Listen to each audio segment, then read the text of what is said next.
नमस्कार दोस्तों, football world cup के बारे में अगर बात की जाए तो दुनिया भर की फैंस की नजर टिकी रहती है इस वर्ल्ड कप के ऊपर। ऐसे तो सिर्फ 32 कंट्री फुटबॉल वर्ल्ड कप में पार्टिसिपेट करता है, लेकिन 150 देशों के लोग इस वर्ल्ड कप को देखते हैं। अब फीफा का एक सिंपल सा रूल है कि जो कंट्री वर्ल्ड कप को होस्ट करता है वो कंट्री की फुटबॉल टीम चाहे कितना भी वीक क्यों ना हो, उस कंट्री को इस वर्ल्ड कप में खेलने का मौका मिलता है। लेकिन वर्ल्ड कप के लिए जो स्टेडियम, इंफ्रास्ट्रक्चर, एयरपोर्ट, स्ट्रीट, इन सारी चीजों का खर्चा उठाना पड़ता है उस होस्टिंग कंट्री को। ऊपर से वर्ल्ड कप में जो रेवेन्यू जनरेट होता है वो सारा का सारा रेवेन्यू फीफा को देना पड़ता है। अब 2022 की फीफा वर्ल्ड कप के बारे में अगर बात की जाए तो इस साल की फीफा वर्ल्ड कप काफी कंट्रोवर्शियल रहा।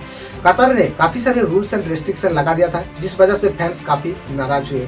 और अगर कतर के बारे में बात की जाए तो हमारे देश की मेघालय से भी छोटा सा कंट्री है कतर, जिस देश के अंदर सिर्फ 29 लाख लोगों की आबादी है। अब इतना छोटा सा एक देश है कतर, और कतर ने ऐसा क्या गेम खेला कि यूएस, जापान, ऑस्ट्रेलिया और साउथ कोरिया जैसा देश को पीछे छोड़कर कतर ने वर्ल्ड कप की होस्टिंग जीत लिया।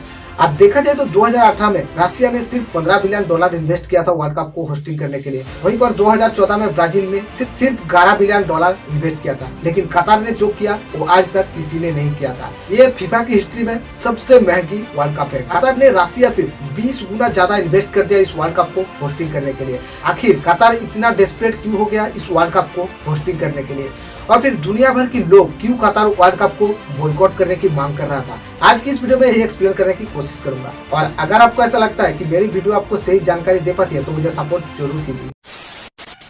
तो फीफा का एक सिंपल सा रूल है कि जो कंट्री वर्ल्ड कप को होस्ट करना चाहता है उनको अप्लाई करना पड़ता है। अब फीफा जब डेट अनाउंस करता है उसका 1 महीने के अंदर ही अप्लाई करना पड़ता है। अब ये प्रोसेस वर्ल्ड कप से 10 साल पहले शुरू हो जाता है, और इतना टाइम इसलिए दिया जाता है ताकि जो कंट्री वर्ल्ड कप को होस्ट करेगा उसके लिए इंफ्रास्ट्रक्चर, एयरपोर्ट, स्टेडियम सब कुछ की तैयारी आसानी से कर पाए। अब जब कंट्री वर्ल्ड कप होस्ट करने के लिए अप्लाई करता है उसके बाद फीफा उन सारे कंट्री को रिव्यू करता है, देखता है कि वो कंट्री फीफा वर्ल्ड कप को होस्ट करने के लिए एलिजिबल है कि नहीं। उसके बाद फीफा कुछ कंट्री को सिलेक्ट करता है और फिर फीफा कांग्रेस मेंबर द्वारा वोटिंग किया जाता है, और उस वोटिंग में जो कंट्री जीतता है उसको वर्ल्ड कप होस्ट करने का मौका मिलता है। अब कभी कभार एक ही साथ 2 वर्ल्ड कप की वोटिंग हो जाती है, जैसा कि 2010 में हुआ था। 2018 की वोटिंग जीता था रशिया ने, और 2022 की वर्ल्ड कप होस्टिंग जीता था कतर ने। पहले फीफा कांग्रेस के अंदर सिर्फ 24 मेंबर हुआ करता था, और आज की डेट में टोटल 211 मेंबर है।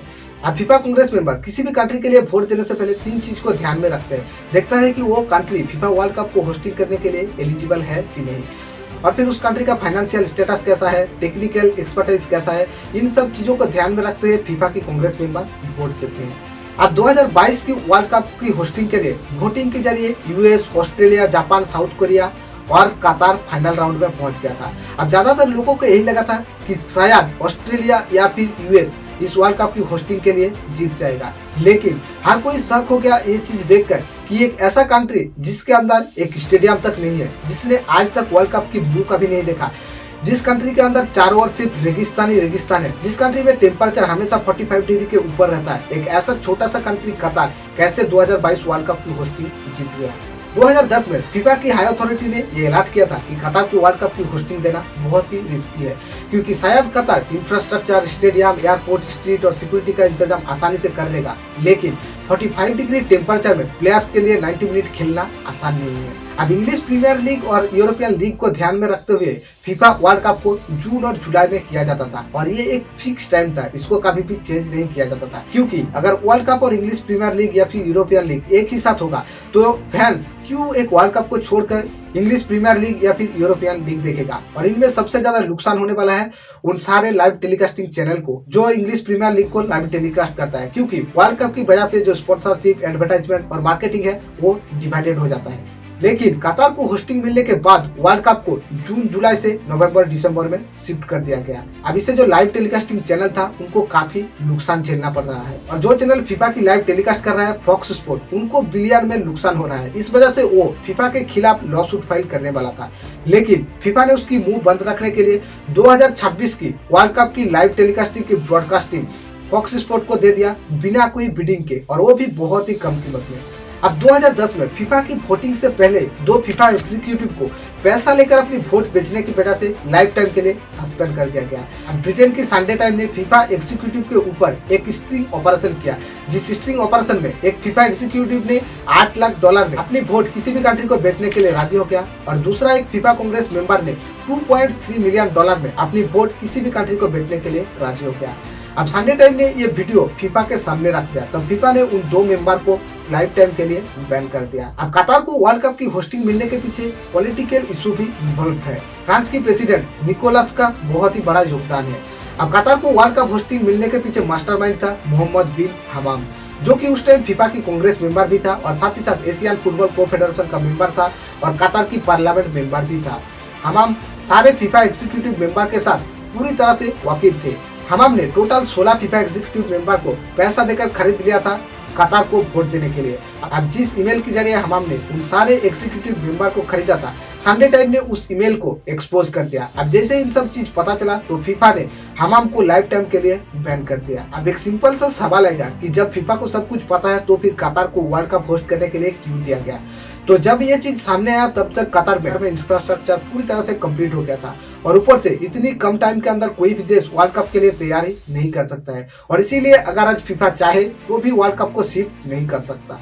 अब फीफा ऑर्गेनाइजेशन को ट्रैक करना कोई आसान काम नहीं है और फीफा ने जानबूझकर खुद को स्विट्जरलैंड में इसीलिए रजिस्टर करवाया ताकि स्विट्जरलैंड की जो लॉ है वो फीफा के लिए बहुत ही फायदेमंद है। अब ये कहा जाता है कि वर्ल्ड कप की वजह से टूरिज्म सेक्टर इंक्रीज होने वाला है, तो भले ही टूरिज्म सेक्टर इंक्रीज होने वाला है लेकिन इसमें इन्वेस्टमेंट भी बहुत ज्यादा है और ब्राजील ने करोड़ों रुपीस खर्चा करके स्टेडियम बनाया था वर्ल्ड कप को होस्टिंग करने के लिए। वहीं पर आज की डेट में वो स्टेडियम बस पार्किंग के लिए इस्तेमाल किया जाता है, लेकिन कतार ने कुछ ऐसा किया जो आज तक किसी ने नहीं किया था।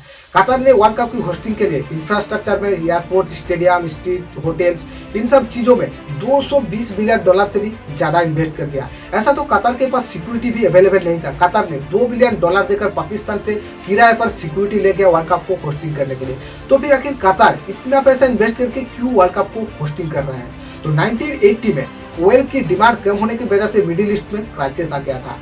अब इन सब चीजों को देखने के बाद मिडिल ईस्ट की गल्फ कंट्री धीरे धीरे अलग अलग चीज अपनाने लगा है और जैसे जैसे टेक्नोलॉजी आगे बढ़ रहा है तो टेक्नोलॉजी के साथ आगे बढ़ने के लिए सिर्फ ऑयल और गैस के ऊपर डिपेंड रहने से काम नहीं चलेगा और इसी वजह से मिडिल ईस्ट की जो गल्फ कंट्री अलग अलग चीजें अपनाने लगा। अब दुबई अपनी टूरिज्म मॉडल को लेकर वर्ल्ड वाइड बहुत ही तेजी से आगे बढ़ रहा है और कतार भी धीरे धीरे इस मॉडल को अपनाने लगा है। अब अगर आपको पूरी दुनिया से कनेक्ट होना है तो इसका एकमात्र जरिया है स्पोर्ट्स और इसी वजह से दुबई के पास कोई भी अच्छा स्पोर्ट्स टीम ना होने के बाद भी दुबई किसी भी स्पोर्ट्स को होस्ट करने के लिए आगे निकल आते हैं। अब पहले तो दुबई अकेला ही ये काम करता था और अब कतार भी इस लिस्ट में शामिल होने वाला है। भले ही इस वर्ल्ड कप में कतार को एक भारी नुकसान झेलना पड़ेगा लेकिन ये कतार के लिए लाइफ टाइम इन्वेस्टमेंट है और अब कतार इन सारे स्टेडियम को अलग अलग स्पोर्ट्स को होस्ट करने के लिए इस्तेमाल करेगा।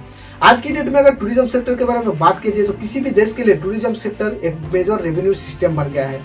हालांकि यूरोप में ऐसा काफी सारे कंट्री है जिसका मेन रेवेन्यू सोर्स ही है टूरिज्म सेक्टर।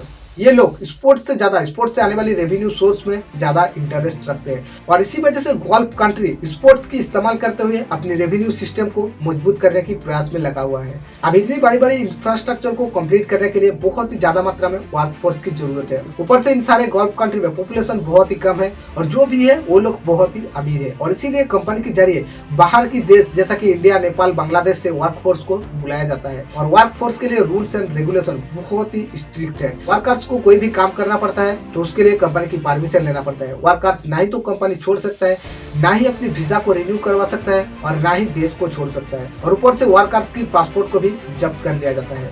वर्ल्ड कप की वजह से इंफ्रास्ट्रक्चर को बहुत ही जल्दी पूरा करना था और इसी वजह से वर्कर्स को जबरदस्ती ओवर टाइम काम करवाया जाता था और ऊपर से पैसा भी ज्यादा नहीं दिया जाता था और इतनी हाई टेम्परेचर में ज्यादा काम करने की वजह से 6500 वर्कर्स की डेथ हो गई थी। अब जब ये रिपोर्ट सामने आया तब दुनिया भर के लोगों ने कतार वर्ल्ड कप को बॉयकॉट करने की मांग कर रहा था। उम्मीद करता हूँ वीडियो पहले की तरह इन्फॉर्मेटिव था। Thank you so much for watching this video. Wish you all the best.